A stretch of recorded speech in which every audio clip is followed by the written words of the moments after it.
Salut, c'est Soraya, bienvenue sur ma chaîne. Ici, je parle souvent de littérature africaine. Alors, j'ai une petite question pour vous. Là, maintenant, c'est... dites-moi, à votre avis, pourquoi un homme s'attaquerait-il aux prostituées de la ville? Genre, pourquoi un gars, comme ça, se mettrait à massacrer toutes les prostituées de la ville? Vous n'avez peut-être pas la réponse, mais moi je l'ai. Elle se trouve dans le roman dont je vais vous parler aujourd'hui.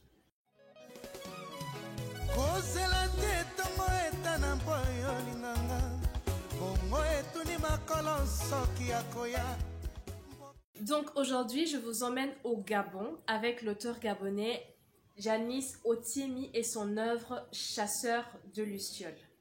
Alors Janice Otiemi, c'est un auteur gabonais et son œuvre Chasseur de Lucioles, dont je vais vous parler aujourd'hui, a été publiée en 2013 aux éditions Gigal. C'est un livre de 212 pages, voilà. C'est un polar.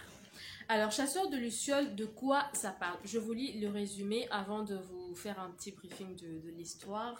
Je vais vous parler des personnages aussi. À Libreville, une prostituée est découverte sauvagement assassinée dans un motel de la périphérie. Les agents de la PJ, des fidèles abonnés des bordels de la capitale, pensent tout d'abord à un crime de rôdeur. Quand une seconde fille est retrouvée égorgée dans un hôtel du quartier, les policiers sont encore loin d'imaginer qu'ils ont affaire à un client bien décidé à nettoyer la ville de toutes ses lucioles. Celui qui te veut du mal la nuit a commencé à t'en vouloir le jour. C'est dans ce climat de psychose générale que les gendarmes de la DGR enquêtent de leur côté sur le braquage d'un fourgon de la Société gabonaise de sécurité, dont le butin de plusieurs millions de francs CFA attise bien des appétits. Voilà. Donc, dans ce roman, on suit d'un côté l'enquête que mènent les agents de la police judiciaire, Kumba et Oula, et d'un autre côté, on a l'enquête sur le braquage que mènent les agents de la Direction générale de recherche. Voilà. Mais les deux agents, Bukinda et Evame, ont un journaliste qui les aide dans leur enquête, donc ils échangent souvent les informations avec ce journaliste pour avancer dans leur enquête. Du coup, on suit au même moment les deux enquêtes. Voilà. Avant de vous parler du chasseur de lucioles en lui-même, de ce tueur en série, je vais d'abord vous dire ce que j'ai aimé dans ce roman. Premièrement, c'est que il y a des termes qui me sont familiers que j'ai retrouvés ici. Il y a un moment où l'auteur parle du mot bokilo pour désigner la belle famille. C'est un mot en lingala justement pour désigner la belle famille. Et ça m'a intriguée et intéressée qu'un auteur gabonais utilise ce mot dans son roman. Et voilà. L'autre truc, c'est que les chapitres de ce roman commencent tous par un proverbe. Je vais vous en lire 2 ou 3. Tout de suite, là, on a « Une seule main ne ramasse pas 10 noix de palme ». Je vais en chercher un autre. « 2 tribus n'échangent pas leurs fétiches ». On ne règle pas un palabre dans une langue étrangère. Voilà. Ce sont des proverbes drôles comme ça qui ont un lien avec le chapitre. Bon, parfois je ne trouvais pas le lien. Hein. Peut-être que j'étais lente pour comprendre, mais parfois je comprenais tout de suite le lien avec le chapitre. Ça commence avec ces proverbes-là. Et autre chose dans le roman, c'est qu'il y a de l'humour. Déjà, de cet auteur, j'avais lu La bouche qui mange ne parle pas, et puis j'ai lu African Tabloid, donc on sent vraiment qu'il a beaucoup d'humour, et c'est ce que j'aime chez cet auteur gabonais, avec qui d'ailleurs je suis amie sur Facebook. Oui, commentaire inutile, mais je ressentais le besoin de le dire. On est amis sur Facebook, voilà. Alors, pourquoi est-ce que un gars s'attaque aux prostituées de la ville? Parce que c'est ça qui m'a le plus intéressé. Après l'enquête sur le braquage, je disais, bon, mais je voulais juste, je m'intéressais plus à l'enquête sur le tueur en série. Déjà, pourquoi chasseur de lucioles? Parce que c'est comme ça qu'on surnomme ce tueur en série, chasseur de lucioles. Pourquoi? Parce qu'il s'attaque aux lucioles, tout simplement. Et luciole, c'est le surnom ou le petit nom qu'on donne aux prostituées. Voilà. Comme il s'attaque aux prostituées, on dit que c'est un chasseur de lucioles. Pourquoi est-ce qu'il s'attaque aux lucioles? Pourquoi il se transforme en chasseur de lucioles? Qu'est-ce que les tantines lui ont fait? Donc, alors, derrière ce nom chasseur de lucioles se cache, parce que se cache, bon, moi je sais, depuis le début je sais qui c'est, Mais ce qu'il y a de bien aussi quand tu lis un roman, c'est que toi, tu sais des choses que les gens dans le roman ne savent pas. C'est un roman qui est raconté à la troisième personne. Du coup, eux ne savent pas, ils sont en train de chercher, mais toi, tu sais déjà. Tu regardes maintenant, est-ce qu'ils vont trouver ou pas. C'est ce qu'il y a de bien. Du coup, tout le long du roman, je me demande, est-ce que Marokanga est toté? Alors, pourquoi est-ce que ce gars se transforme en chasseur de lucioles? Là, je suis en train de tirer en longueur, je fais durer le suspense. C'est tout simplement parce qu'il veut se venger. Au tout début, il s'appelle Georges en fait, le chasseur de lucioles. Son vrai nom c'est Georges. J'espère que je spoil pas parce que quelqu'un d'autre m'a écrit pour me dire mais non tu spoil, tu racontes tout le roman, après j'ai pas envie de lire. Non, je vais pas vous dire si on l'arrête ou pas. Je vais garder ce mystère là. Mais je suis obligée, je me sens obligée de vous dire pourquoi il est devenu chasseur de lucioles. Parce qu'après, la vidéo n'a pas son sens. Voilà. Et la question du début n'est pas répondue. Donc bref, je suis obligée de répondre et je vais répondre. Désolée Henri, je vais tout dire. Voilà. C'est le moment de partir si tu veux pas savoir pourquoi. Je te laisse du temps pour partir. C'est bon, t'es parti? Ceux qui veulent savoir, ils sont là, on continue. Au début, on découvre un Georges qui va à l'hôpital et qui apprend qu'il est séropositif. Il a le VIH. Il va bientôt mourir. C'est ce qu'il croit. Malgré que les médecins lui expliquent qu'il peut prendre des antirétroviraux, qu'il peut encore rester en vie, pour lui, c'est le désespoir. Qu'est-ce que les gens vont dire? Oh mon Dieu, pourquoi je vais mourir de ça? Il est vraiment paniqué. Il se pose trop de questions et il commence à se demander mais où est-ce que je l'ai attrapé? Non, je m'en fous de savoir où je l'ai attrapé, je l'ai déjà, j'écoute, je vais me suicider. Il prend un fil, il attache ça à un truc chez lui, mais il attache ça très mal. Il n'arrive pas à se suicider parce qu'il se rate en fait. Et il tombe, il a mal à la tête, ce genre de choses, mais il ne meurt pas. Alors il s'allonge sur le lit, il commence à réfléchir, mais où est-ce que j'aurais bien pu contracter cette maladie? Et là, il repasse en revue un peu ses ex.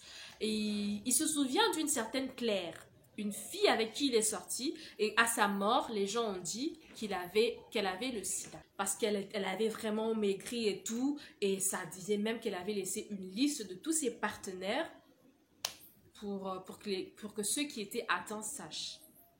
Mais lui, il ne s'était pas intéressé. Maintenant qu'il pense à ça, il se dit peut-être que c'est elle. Mais pourtant, elle avait l'air d'une sainte, tu vois. Donc voilà, il se lève, il sort, il va prendre un peu l'air. Il prend sa rassure, il sort pour prendre l'air. Il voit une prostituée sur le trottoir, il la prend. Je sais pas, c'était quoi son but à la base. Est-ce que c'était... Je pense qu'au début, c'était pas pour se venger. Tu vois, c'était pour se changer les idées. Il prend la prostituée et... On voit la scène où le lendemain, il se réveille, il est tout en panique, il dit, mais qu'est-ce que j'ai fait? Moi-même, je ne comprends pas ce qu'il a fait. Tu vois, lui, il se demande ça. L'auteur ne t'a pas encore expliqué. Tu te demandes, oui, mais qu'est-ce que tu as fait? Tu lui as transmis aussi le VIH. C'est pourquoi moi, je me disais ça. Il s'en veut pour ça. Or, c'était quelque chose de plus grave, en fait. Et, en fait, il a tué cette prostituée. Après l'acte, il a, je sais pas après ou pendant, je crois que c'est après, il a eu l'impression que le visage de Claire apparaissait devant lui, donc la prostituée ressemblait tout d'un coup à Claire et ça l'a énervé. Du coup, il s'est attaqué à la prostituée, il a étranglé la prostituée et puis il lui a coupé les seins, donc il a vraiment massacré la prostituée. Voilà. Et quand il se réveille, il y a un truc qui se passe. Je vais vous lire le passage pour que vous compreniez un peu ce qui s'est passé dans la tête du gars. Voilà. Il se regarda à nouveau et ne se reconnut pas. « Tu es un monstre, Georges, dit-il à l'image qui se reflétait dans la glace. Mais sa crise de conscience ne dura pas plus d'une minute.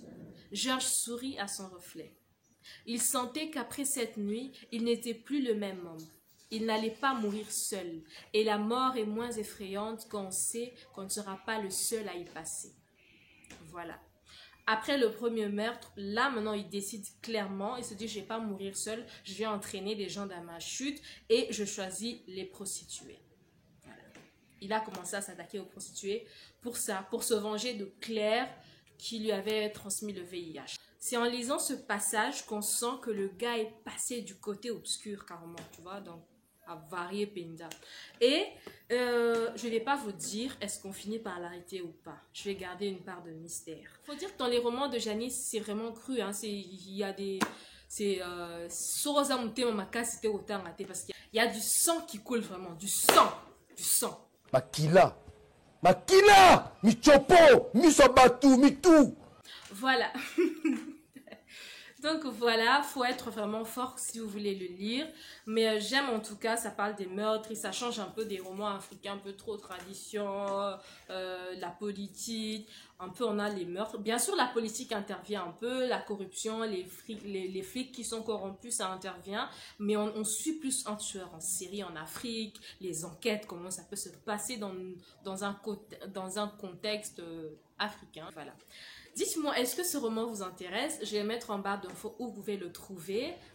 Il est disponible dans ma bibliothèque, mais vous pouvez aussi le commander sur Fnac ou sur Amazon. Voilà. Et n'oubliez pas de me laisser un pouce bleu si vous avez aimé la vidéo. Activez la cloche de notification pour voir si... Il y a ma mère qui fait des signes, frère, tu vois. Activez la cloche de notification pour être au courant dès que je publie une nouvelle vidéo. Et tu vois, je suis en train de me rattraper. Je vous avais promis de vous parler des romans qui parlent des tueurs en série, des serial killers. Voilà, j'ai bien prononcé un peu quand même. Et ça, c'est l'avant-dernier. Je comptais en faire 4, mais je vais en faire 3 finalement pour passer à autre chose. Donc, il reste un tout dernier roman dont je vais vous parler très bientôt. Et dites-moi en commentaire si ça vous intéresse. Est-ce que le thème tueur en série vous intéresse? Vous regardez souvent les films des tueurs en série, les documentaires, bref, dites-moi tout en commentaire. Et aussi, dites-moi en commentaire qu'est-ce que vous pensez de Georges, le chasseur de Lucioles. Est-ce que sa vengeance a du sens? Claire n'était pas une prostituée, ok? Mais lui, il se met à s'attaquer à des prostituées. Parce qu'elles sont vulnérables. Juste pour cet incident qu'il y a eu avec la première prostituée qu'il a croisée après avoir appris cette nouvelle, je ne sais pas. Mais dites-moi, comment vous trouvez, qu'est-ce que vous pensez de son acte? Dites-moi ça en commentaire. Et moi, je vous dis à très bientôt pour une nouvelle vidéo sur ma chaîne. Et je vous aime beaucoup. Bye.